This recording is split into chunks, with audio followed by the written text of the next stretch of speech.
नमस्कार प्रणाम, मैं हूं चंद्रशेखर प्यारे और आप देख रहे हैं CHP एक्शन न्यूज भोजपुरी। आइए दोस्तों, आज मुलाकात हुआ है प्रभा जी से, तो आज हम इनसे मिलवाते हैं। नमस्कार प्रणाम, मैं सिंगर प्रभा राज। इनका एक चैनल है चंद्रशेखर जी का, जो CHP एक्शन न्यूज, जिसको आप लोग सब्सक्राइब कीजिए और अपना ढेर सारा प्यार इसमें दीजिए और बस आगे बढ़ाइए।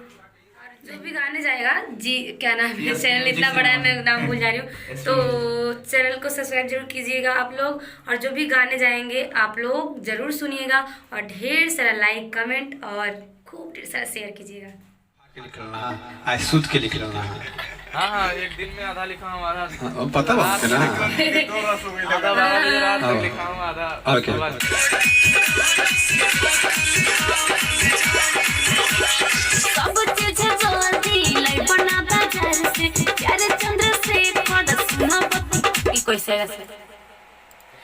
प्यारे चंद्रशेखर बनाता से, प्यारे चंद्रशेखर सब चीजें बनाता। प्यारे चंद्रशेखर सुना बतिया में हार के। आगे क्या है, तनी चलिए यहाँ दवाई।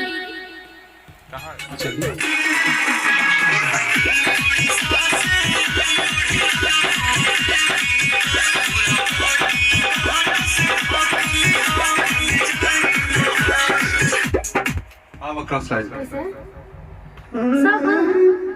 सब चीज बड़ के घटावा मोटबा गिरो लागल, पैसे के जाई बबुआ हो बे चावल को हतनी रोम से लेके। ठीक है सर। सब चीज जो दिलै बहना बाजार से। प्यारे चंद्रशेखर सुना बतिया, प्यारे चंद्रशेखर सुना बतिया में हर के।